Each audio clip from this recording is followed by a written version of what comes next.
एक खेत के अंदर से एक अजीब क्रीचर बिजली की तरह इधर उधर भाग रहा था। लेकिन ये क्रीचर क्या है? Hello and welcome to movie light. मैं तमन्ना और मैं आशिक। तो स्टोरी में देखा जाता है एक बेवकूफ आदमी को देश का राजा बार बार अलग अलग तरह के नामुमकिन मिशन दे रहा था, लेकिन वो बेवकूफ आदमी अपनी ईमानदारी की वजह से पा जाता है एक मैजिकल पावर, जिसकी मदद से वो बार बार नामुमकिन को मुमकिन करके दिखा रहा था। जैसे एक बार वो फायरबर्ड जैसे एक विशाल आग के पक्षी को अपनी ईमानदारी के बल पर काबू में लाने में सफल हो जाता है। फिर एक विशाल व्हेल मछली को भी वो अपने कंट्रोल में ले लेता है और इस तरह वो एक के बाद एक नामुमकिन चीजों को मुमकिन बना देता है। This is a masterpiece, a through mystery thriller. Movie light presents upon the magic roads. Film की शुरुआत में हम देखते हैं एक खेत के अंदर से एक अजीब क्रीचर बिजली की गति से इधर उधर भाग रहा होता है, जिसकी वजह से एक किसान की जमीन का बहुत सारा नुकसान हो जाता है। अगले दिन सुबह खेत का मालिक आकर देखता है कि किसी ने उनके खेत को बर्बाद कर दिया है। इससे वह बहुत गुस्से में आ जाता है और अपने 3 बेटों को वहां बुलाता है। उसके सबसे छोटे बेटे का नाम जॉन था, जिसे गांव के सभी लोग बेवकूफ समझते थे। तब जॉन के पिता कहते हैं, आज रात तुम लोगों को इस खेत की निगरानी करनी होगी ताकि तुम उस चीज को पकड़ सको जो हमारी फसलें बर्बाद कर रही हैं। लेकिन यहाँ जॉन के 2 भाई उसे बेवकूफ बनाकर ये काम उसी को करने के लिए कह देते हैं। जॉन, जो सीधा साधा था, मान जाता है। इसके बाद रात को जॉन निगरानी देने के लिए तैयार होने लगता है। कुछ देर बाद जब जॉन अकेले खेत की निगरानी कर रहा होता है, तभी वह एक अजीब आवाज सुनता है। पीछे मुड़कर देखता है तो उसके सामने एक बहुत बड़ा सफेद रंग का घोड़ा खड़ा होता है। घोड़े को देखकर जॉन बहुत हैरान हो जाता है और तभी उसे समझ में आता है कि यही घोड़ा उनकी फसलें बर्बाद कर रहा है। इसलिए वह घोड़े को पकड़ने के लिए एक रस्सी से जाल बनाकर घोड़े की ओर फेंकता है, लेकिन घोड़ा भागना शुरू कर देता है। घोड़े को रोकने के लिए जॉन रस्सी को पकड़कर रखता है, लेकिन वह घोड़े को पकड़ नहीं पाता। इसके बाद वह रस्सी पकड़कर घोड़े के पीछे दौड़ने लगता है, जिसकी वजह से और भी ज्यादा फसलें बर्बाद हो जाती हैं। आखिरकार घोड़ा भागते भागते एक तालाब में गिर जाता है। घोड़े को तालाब में गिरते देखकर जॉन को बहुत बुरा लगता है, इसलिए वह उसे बचाने की कोशिश करता है। वह एक विंडमिल की मदद से घोड़े को बाहर निकालने में सफल होता है, लेकिन तब घोड़े के दर्द से भरे चेहरे को देखकर जॉन को बहुत दया आती है। इसलिए वह घोड़े को आजाद कर देना चाहता है, पर आजाद करने से पहले वह घोड़े से एक प्रॉमिस करवाता है कि तुम फिर कभी हमारी फसलें बर्बाद नहीं करोगे। इसके बाद जॉन घोड़े को छोड़ देता है और घोड़ा बहुत खुश होकर एक पल में गायब हो जाता है। अगले दिन सुबह जॉन नींद से उठकर देखता है कि उसके आंगन में 2 बहुत ही सुंदर घोड़े खड़े हैं। तभी एक गायब सी आवाज सुनाई देती है। वह आवाज उसे कहती है, ये दोनों घोड़े तुम्हारे लिए गिफ्ट हैं। यह सुनकर जॉन डर जाता है। जब वह घूमकर देखता है तो पाता है कि एक छोटा सुंदर प्यारा घोड़ा खड़ा है और वह था उस रात वाले घोड़े का बच्चा। यह छोटा घोड़ा जॉन से बात कर सकता था। वह जॉन से कहता है, मेरी माँ तुम्हारे व्यवहार से बहुत खुश हुई है, इसलिए मुझे इन 2 घोड़ों के साथ तुम्हें उपहार में भेजा है। यह सुनकर जॉन बहुत खुश होता है और घोड़ों को ध्यान से देखने लगता है। और दूसरी ओर जॉन के पिता अपनी फसल की हालत देखकर बहुत गुस्सा हो जाते हैं और वह जॉन को खोजते खोजते अस्तबल की ओर बढ़ने लगते हैं। तब यह देखकर जॉन अस्तबल के पीछे के दरवाजे से भाग जाना चाहता है। यह देखकर छोटा घोड़ा जॉन से कहता है कि वह उसकी पीठ पर चढ़ जाए। जब जॉन घोड़े की पीठ पर चढ़ता है तब घोड़ा बिजली से भी तेज दौड़ने लगता है और थोड़े ही समय में वे बहुत दूर निकल जाते हैं, जिसे देखकर जॉन बहुत हैरान हो जाता है। इसके बाद जॉन को याद आता है कि वह बाकी 2 घोड़ों को अस्तबल में छोड़ आया है। तब यह सुनकर छोटा घोड़ा बहुत जोर से एक सीटी बजाता है और उसकी सीटी सुनते ही वे दोनों घोड़े उनके पास आ जाते हैं। फिर जॉन उन 2 बड़े घोड़ों को बेच देना चाहता है, इसलिए वह उन्हें लेकर बाजार जाता है। तब सभी लोग उन घोड़ों की ओर देखने लगते हैं और सभी उन्हें खरीदना चाहते हैं। तब छोटा घोड़ा जॉन से कहता है, बेंच के ऊपर बैठे उस आदमी को ये दोनों घोड़े बेच दो। लेकिन जॉन कहता है, मैं ये घोड़े राजा को बेचूंगा ताकि मुझे बहुत ज्यादा पैसे मिलें। इसके बाद जॉन घोड़ों को लेकर राजमहल में जाता है। तब राजा के मंत्री राजा से कहते हैं, ये दोनों घोड़े इस लड़के के नहीं हो सकते, जरूर इसने इन्हें चुराया है। इसलिए वे जॉन से घोड़े ले लेते हैं, लेकिन बदले में 1 पैसा भी नहीं देते। इससे जॉन बहुत उदास हो जाता है। यह देखकर छोटा घोड़ा फिर से सीटी बजाता है। इस बीच वे दोनों घोड़े राजा की गाड़ी खींच रहे थे। सीटी सुनकर दोनों घोड़े जॉन की तरफ दौड़ने लगते हैं। इसके कारण राजा की गाड़ी जाकर आटे की बोरियों पर गिर जाती है और राजा का पूरा चेहरा आटे से ढक जाता है। लेकिन राजा जनता के सामने जॉन से कुछ नहीं कहते क्योंकि इसमें जॉन की कोई गलती नहीं थी। इसके बाद राजा जॉन को घोड़ों की कीमत देना चाहते हैं। तब मंत्री राजा से कहते हैं, जॉन को हमारे साथ काम पर रख लीजिए ताकि हम उससे इस अपमान का बदला ले सकें। इसके बाद राजा जॉन को दोनों घोड़ों की देखभाल की जिम्मेदारी देते हैं। जॉन भी यह काम करने के लिए राजी हो जाता है। धीरे धीरे जॉन की मेहनत और समझदारी देखकर सभी लोग उसे पसंद करने लगते हैं, जिसे देखकर राजा ज्यादा खुश नहीं होते।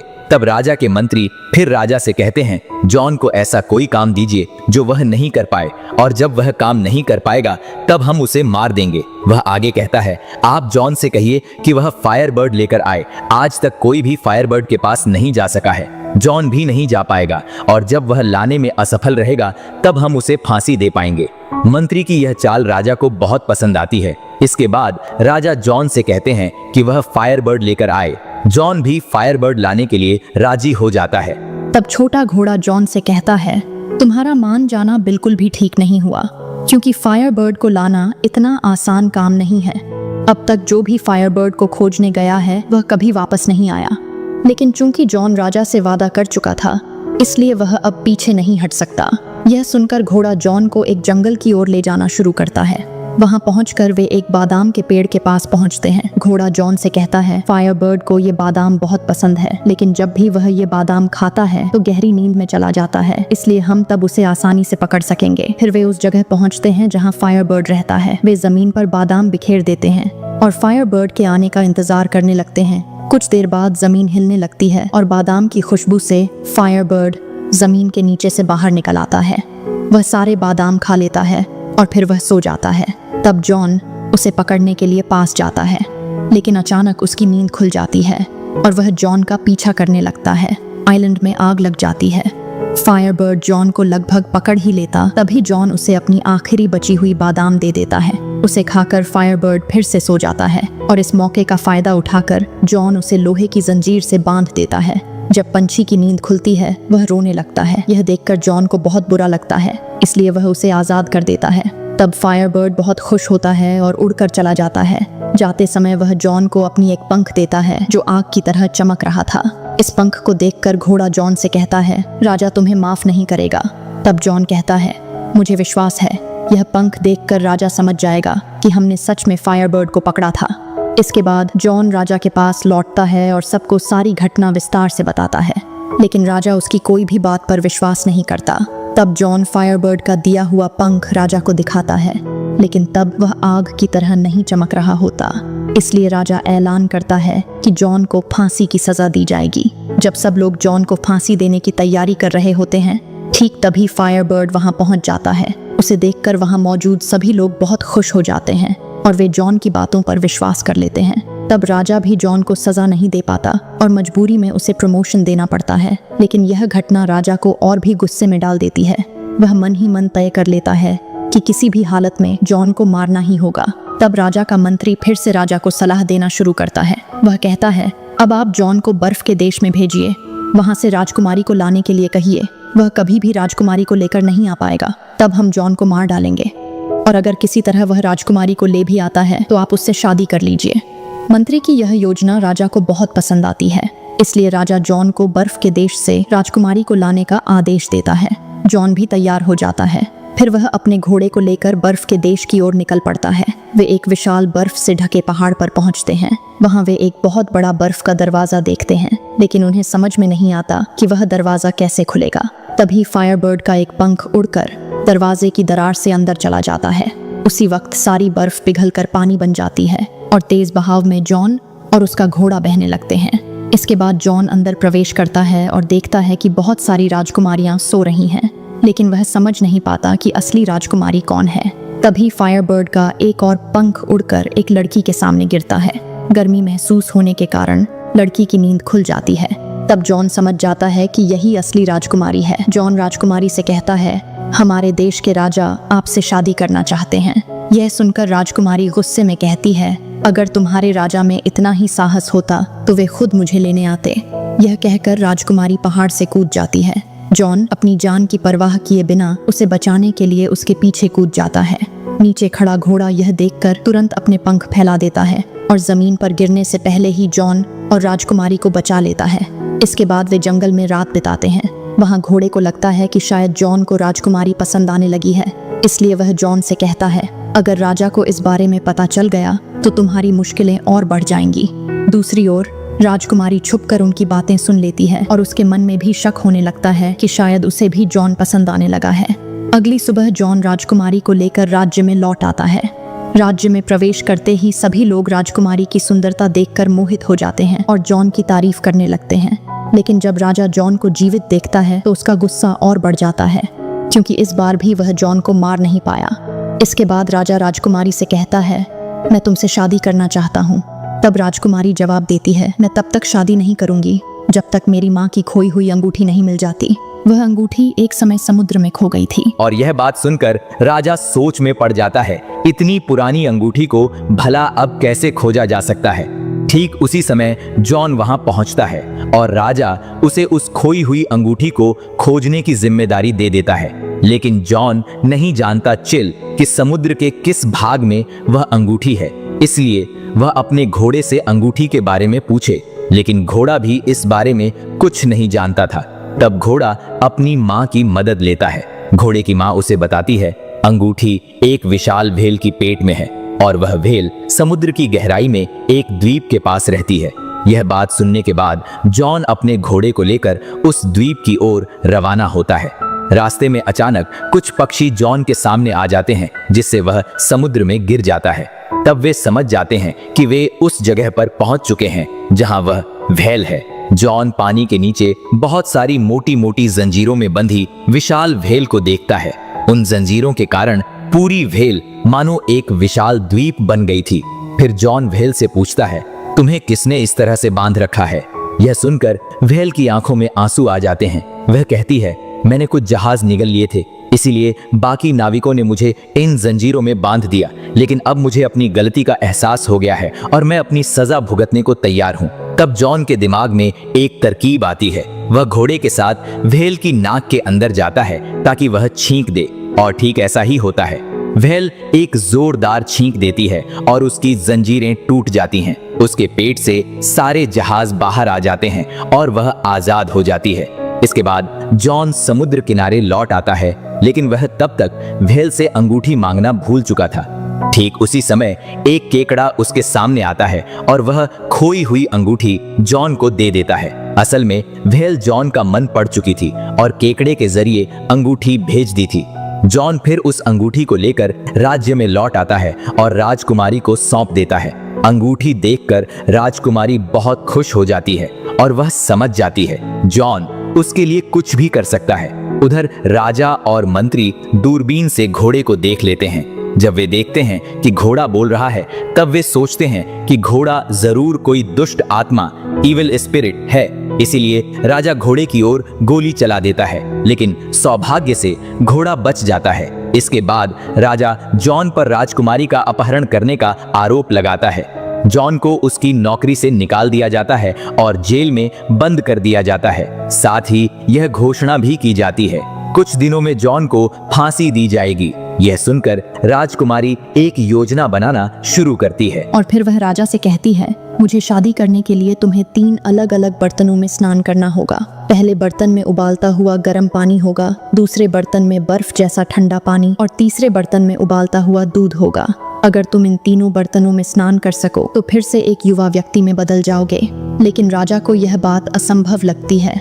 तब उसका मंत्री आकर कहता है, ये सब कुछ पहले जॉन पर आजमाया जाए। उधर राजकुमारी दौड़कर घोड़े के पास जाती है और उसे सारी बातें बता देती है। वह बताती है, जॉन को बचाने के लिए पहले बर्तन में मेरी दादी की अंगूठी डालनी होगी, दूसरे बर्तन में फायरबर्ड का पंख और तीसरे बर्तन में बेंत का फूल। पहली 2 चीजों के बारे में उन्हें पता था, लेकिन तीसरे फूल के बारे में घोड़े को कुछ भी नहीं पता था। इसलिए वह राजकुमारी से पूछता है कि वह फूल कहाँ मिलेगा। राजकुमारी तब कहती है, यह फूल धरती के बिल्कुल अंतिम सिरे पर है। घोड़ा तब बिजली की गति से उस फूल को लाने के लिए निकल पड़ता है। धरती के अंतिम सिरे पर पहुंचकर वह रीड फ्लावर ढूंढ निकालता है, लेकिन तब वह जानता है जो भी इस फूल को तोड़ेगा वह मर जाएगा। फिर भी अपनी जान की परवाह किए बिना वह अपने दोस्त को बचाने के लिए वह फूल तोड़ लेता है। उधर राज्य में 3 विशाल बर्तन लाए गए हैं। पहले में उबालता हुआ गर्म पानी, दूसरे में बर्फ जैसा ठंडा पानी और तीसरे में उबालता हुआ दूध रखा गया है। राजा तब सबके सामने जॉन को लाता है और कहता है अगर वह इन तीनों परीक्षाओं में पास कर सके तो उसे आज़ादी दी जाएगी। फिर जॉन को पहले बर्तन में फेंक दिया जाता है। ठीक उसी समय राजकुमारी चुपके से अपनी दादी की अंगूठी पहले बर्तन में डाल देती है। इसके फलस्वरूप जॉन को उस बर्तन में कोई तकलीफ नहीं होती, बल्कि वह सीधे गिरता है दूसरे बर्तन में जहाँ था बर्फ जैसा ठंडा पानी। यह दृश्य फायरबर्ड देखती है और जोर जोर से चिल्लाने लगती है। उसकी चीख से वह पंख जिसे राजा एक डिब्बे में बंद करके रखा था वह खुल जाता है और उड़कर तीसरे बर्तन में गिर जाता है। इससे जॉन की जान बच जाती है और वह गिरता है उस बर्तन में जहाँ उबालता हुआ दूध था। जॉन कुछ समय तक तीसरे बर्तन में रहता है। सब सोचने लगते हैं कि शायद वह मर गया। राज्य के सभी प्रजाजनों का मन उदास हो जाता है क्योंकि वे सब जॉन को बहुत प्यार करते थे। ठीक उसी समय घोड़ा वहां पहुंचता है और वह रीड फ्लावर तीसरे बर्तन में डाल देता है। इसके बाद जॉन उबलते दूध से बिल्कुल एक राजकुमार की तरह बाहर निकल आता है, जिसे देखकर सभी प्रजा बहुत खुश हो जाते हैं। यह देखकर राजा पहले बर्तन में कूद जाता है और कुछ ही समय में वह एक बबल के अंदर फंस जाता है और वह बबल उसे लेकर आसमान में तैरने लगता है। यह देखकर सभी प्रजा हंस पड़ते हैं क्योंकि वे कभी राजा से प्यार नहीं करते थे। इसके बाद सभी जॉन को इस राज्य का नया राजा मान लेते हैं। जॉन भी राजकुमारी से शादी कर लेता है। उधर घोड़े को दिखाया जाता है। वह सोचता है कि शायद अब वह नहीं बचेगा, लेकिन तब राजकुमारी उसे कहती है तुम मरोगे नहीं, यह तो बस एक परीक्षा थी और तुम उस परीक्षा में पास हो गए हो। इसी तरह यह मूवी समाप्त हो जाती है। तो दोस्तों, इस कहानी से हमने जो सीखा वह यह है, अगर सच्चाई और साहस एक साथ हो तो कोई भी मुश्किल जीती जा सकती है। अन्याय चाहे जितना भी ताकतवर क्यों न हो, न्याय की जीत एक दिन जरूर होती है।